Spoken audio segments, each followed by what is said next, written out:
안녕하세요. 소다입니다.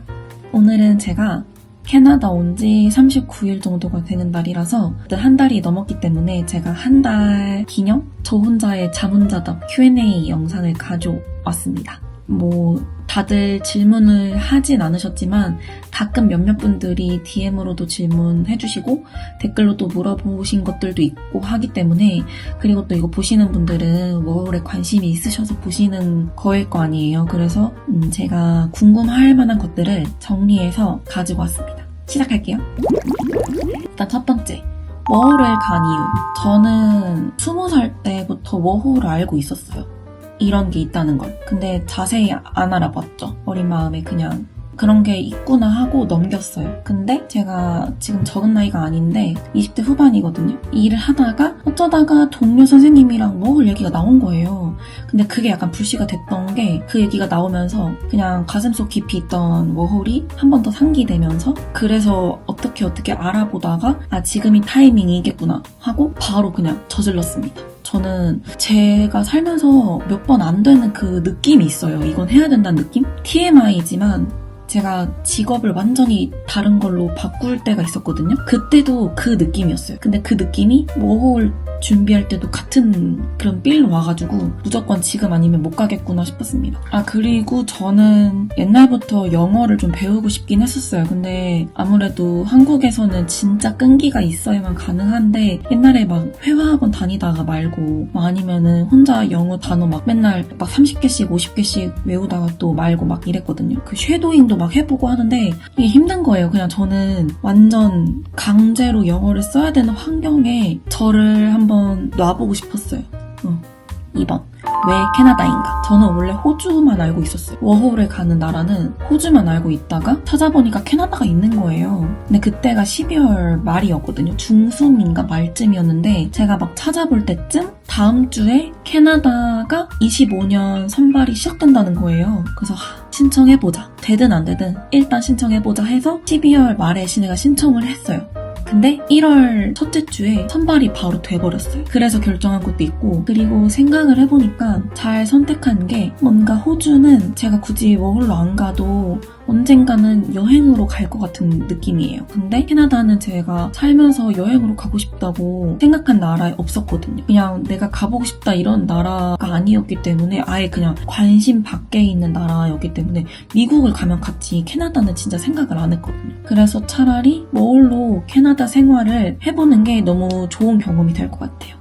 왜 밴쿠버인가? 토론토, 밴쿠버는 많이들 가고 캘거리까지 요즘 그 세 군데를 많이 가잖아요. 근데 일단 토론토는 애초에 제외를 했고 그냥 많이 찾아본 결과 토론토가 제 취향이 아니었어요. 그냥 개인적으로. 그래서 밴쿠버랑 캘거리를 고민하다가 밴쿠버에 좀 마음이 더 기울였었는데, 그 밴쿠버행 항공을 끊고 그 이후에도 계속 막 찾아보다가 캘거리가 갑자기 또 너무 가고 싶은 거예요. 캘거리가 또 보면 아시겠지만 사진만 봐도 이게 캐나다구나 약간 그런 느낌이 있거든요. 그래서 캘거리 갈 걸 그랬나? 해서 봤는데 밴쿠버행이 이미 무료 수수료 기간이 끝나버려가지고, 그래 그러면 그냥 밴쿠버 가는 운명이겠구나. 어차피 제가 영어가 좋은 실력이 아니니까 첫 경험은 대도시가 좋을 수도 있겠다 싶어서 밴쿠버로 선택했습니다. 근데 밴쿠버가 일단 왜 좋냐면 근처에 바다가 있고, 전 바다를 좋아해요. 그리고 산을 되게 좋아해요. 그리고 저는 액티비티를 좋아합니다. 곧 겨울이잖아요. 겨울에 스노우보드도 타보고 싶고, 내년 여름 되면은 서핑이나 아니면은 수영 같은 것도 너무 해보고 싶고, 여러 가지로 밴쿠버랑 도시가 너무 매력적이었어요. 다음.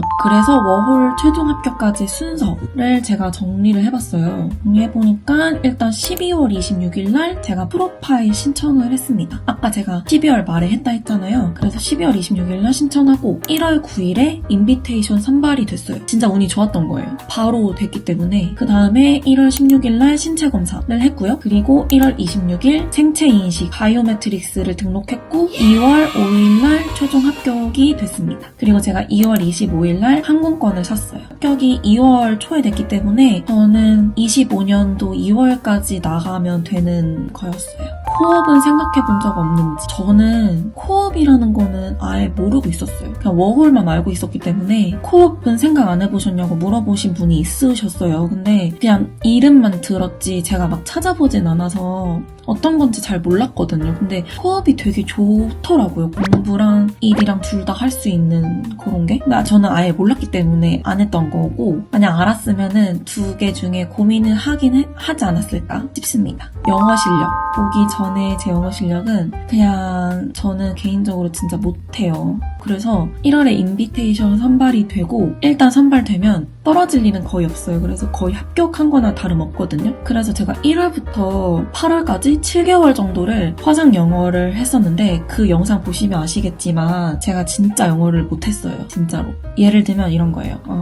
나는 생각하고 있다. 말할 때 I'm thinking 이렇게 말을 해야 되잖아요. 근데 I'm 그 비동사 개념을 몰랐어요. I'm thinking이 아니라 I thinking 이런 식으로. 이 정도 수준이었다고 생각하시면 돼요. 좀 초등학생 정도였던 것 같습니다. 영어 공부는 얼마나 했나요? 영어 공부는 제가 그래서 그 7개월 동안 화상 영어를 했어요. 화상 영어를 7개월 동안 일주일에 5번 매일 30분씩 했고, 그리고 말해보카를 1월에 끊고 3개월 바짝 했어요. 그리고 4월부터 또 안 했어요. 그리고 가끔 미드 보려고 노력하는 정도였고, 막 딱히 막 미친 듯이 막 공부해야겠다 막 이런 식으로 끈기 있게 하진 않았어요. 비행기. 그래서 비행기는 아까 제가 말씀드렸다시피 2월 25일 날 대한항공권 직항으로 구매를 했고요. 103만 5천 원이었어요. 근데 제가 항공권 끊고 가끔 들어와서 금액 변동을 봤는데 한 3개월 전까지 금액 변동이 없었던 것 같아요. 제가 왔을 때 시기가 성수기가 아니라서 그런 걸 수도 있고.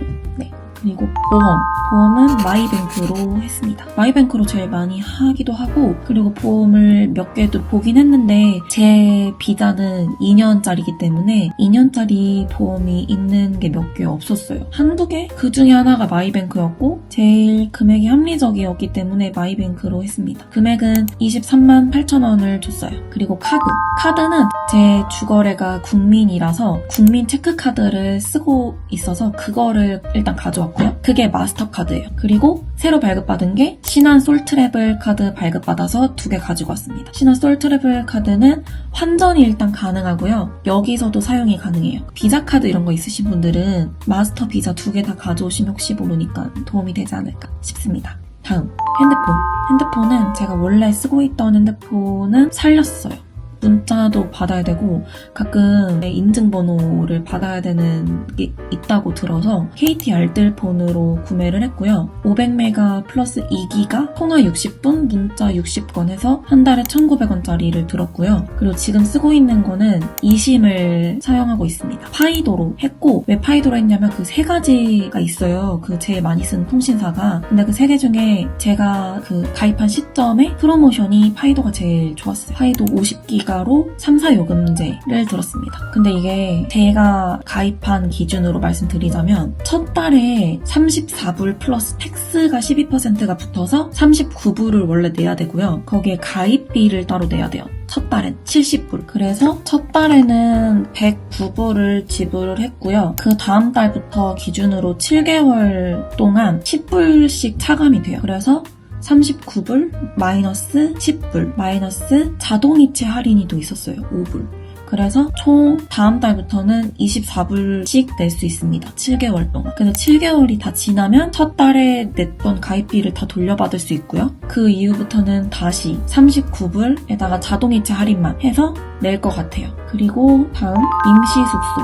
임시숙소 저는 한 달 전부터 에어비앤비도 찾아보고 저 왠지 모르겠는데 홈스테이를 가고 싶었어요. 그냥 렌트룸도 너무 좋아 보이긴 하지만 그냥 이왕 살 거 그 나라에서 사는 분들의 집에서 한번 살아보자 싶었던 마음이 있었기 때문에 홈스테이도 찾아봤는데 제 마음에 드는 데를 못 찾았어요.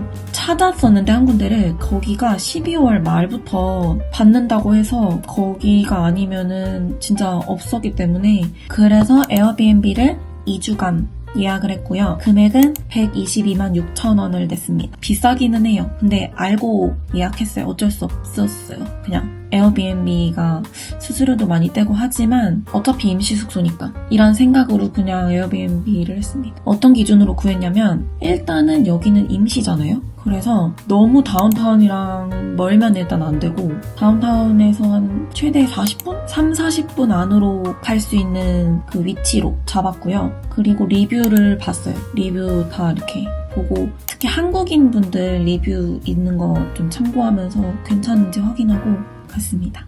근데 저는 혼성인지 모르고 왔어요. 근데 혼성이더라고요. 그래서 남자분이랑 같이 살았는데 다행히 층이 달라서 다행이었어요. 그래서 만약에 임시숙소 알아보실 때 좀 불편하다 하시는 분들은 호스트한테 꼭 미리 혼성인지 여자 전용인지를 물어보세요. 그리고 어학원은 제가 알고 있었는데 일부러 안 갔어요. 왜냐면 저는 사실 이번에 캐나다에 온 게 첫 자취예요. 한국에서는 계속 부모님이랑 같이 지내왔기 때문에 첫 자취를 타국에서 하는 거잖아요. 좀 빡세긴 한데 오히려 이거를 좀 살려서 저는 맨 땅에 헤딩을 해보고 싶었어요. 그냥 완전 그냥 뚝 그 나라에 떨어지는 느낌으로 시작하고 싶었어요.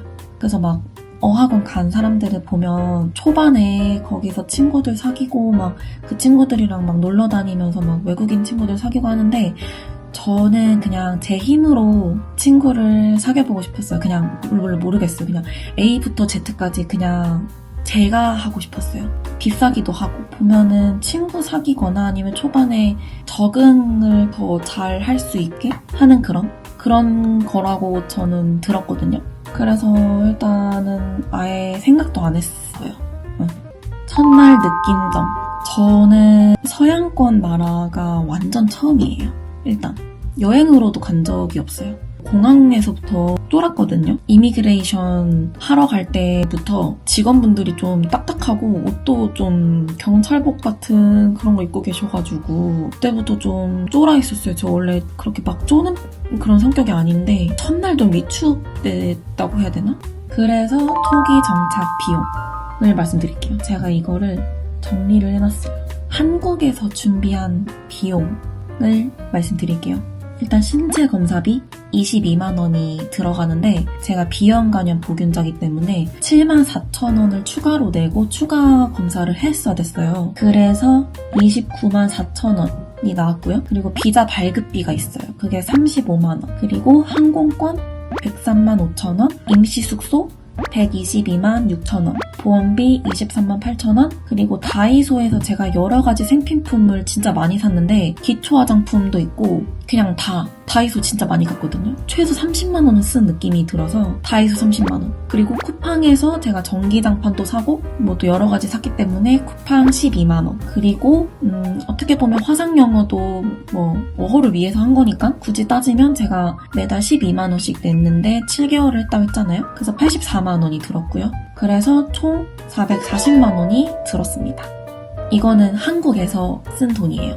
그리고 제가 한국에서 사랑니를 발치했어요. 사랑니 발치하고 충치 치료를 했거든요. 그 금액은 제가 안 넣었는데 그 금액까지 하면은 450만 원 넘어갈 것 같아요. 그리고 한 달 동안 지출한 거, 제가 캐나다 와서 한 달 동안 지출한 것도 말씀드려볼게요. 제가 일단 5,000불을 환전을 했거든요. 근데 이건 아까 그 440만 원 쓴 거 말고 그거 빼고 5,000불을 환전을 또 했었어요. 제가 카드에, 솔트레블 카드에다가 5,000불을 환전했는데 그게 하나로 따지면 500만 원이에요. 쉽게 말하면. 그래서 거기서부터 이제 쓴 걸 보면 홈스테이 110불 지불했고요. 핸드폰 요금 112불, 교통비 택시 2번 탔고 먼슬리 패스 카드를 샀고요. 그리고 제가 다른 카드로 교통비를 해결한 적이 8번이나 있어서 다 포함하면 177불이 들었습니다. 외식비 12번 203불, 마트 장보기 313불. 이건 이제 주로 먹을 거 말씀을 드리는 거예요. 쌀, 김치, 야채, 고기, 우유, 과일, 프로틴바, 시리얼, 요거트 이런 거. 그리고 간식, 뭐 주로 빵 아니면 과자 그냥 밖에서 뭐 도넛을 사 먹는다거나 아니면은 뭐 마트에서 잠깐 그냥 뭐 과자 사온다거나 이런 거 70불. 저 진짜 뭐 먹은 게 없다 생각했는데 생각보다 많이 들었더라고요. 그리고 생필품 132불. 이거는 드라이기, 충전기, 브리타, 휴지, 옷걸이, 고데기, 우산 이런 거 산 거를 말한 거예요. 그리고 카페 72.6불이 들었어요. 초반에는 개인 카페를 좀 가다가 요즘엔 그냥 티몰튼 많이 가고 있습니다. 티몰튼 짱. 아니면 스타벅스도 좋아요. 그리고 옷. 저는 겨울옷을 진짜 많이 안 가져왔어요. 그래서 제가 옷을 원래 되게 좋아하는데 집에 다 두고 왔거든요. 그래서 초반에 단벌 신사로 다니려다 보니까 이게 진짜 너무 사고 싶더라고요. 기본적인 옷이 없었어요. 일단은 그냥 몇 개 샀어요. 긴팔 4개, 집업 2개, 면바지 하나 이렇게 사서 117.5불이 나왔습니다. 근데 이거는 생각보다 적게 나온 거예요. 왜냐하면 제가 이 모든 옷들을 거의 다 빈티지 가게에서 샀기 때문에 진짜 저렴하게 산 거거든요. 아무튼 그리고 헬스장을 제가 커뮤니티 센터 헬스장을 한 달 끊었고 그리고 프랜차이점 헬스장을 1일권을 끊었었어요. 그걸 합해서 78.7불이 나왔고요. 여가비는 제가 버나비 가서 레일웨이도 타고 그리고 할로윈에 캐필라노를 갔는데 제가 또 그 할로윈 영상이 다 날아갔거든요. 진짜 아쉽긴 한데 너무 좋았어요. 캐필라노. 근데 진짜 비싸요. 여가비가 80불이 나왔는데 그중에 70불이 캐필라노예요. 그리고 Serving It Right 자격증을 제가 땄어요. 이거는 내가 만약에 여기서 서버로 일하고 싶다? 술을 판매하는 그런 레스토랑에서 일하고 싶다면은 거의 필수로 보는 자격증이기 때문에 땄고요. 36.8불이 들었습니다. 그래서 이거를 다 제가 더해볼게요. 제가 그래서 캐나다 와서 한 달 동안 쓴 돈은 총 2,432.6불이 나왔어요. 좀 많이 쓴 편이긴 한데 남들이 안 하는 뭐 헬스장을 등록한다거나 아니면 옷을 산다거나 뭐 아니면 캐필라노를 갔잖아요. 뭐 그런 것 때문에 많이 들은 거라고 생각해요. 그래서 제가 이번 달부터는 조금 조절해야 되는 게 먼슬리 패스 카드를 관리를 잘하자. 추가 금액이 나와서 카드가 안 찍힐 때가 있어서 그때마다 트래블 카드로 교통비를 냈었는데 그게 한 번 낼 때마다 3점 몇 불 이런 식으로 뭐 들어요. 3.5불인가? 근데 이거를 제가 8번이나 했단 말이에요. 어쨌든 그래서 이런 거를 좀 줄이고 헬스장을 다음에 좀 더 저렴한 프랜차이점 헬스장을 다닐 생각입니다. 집 구하는 건 어땠는지.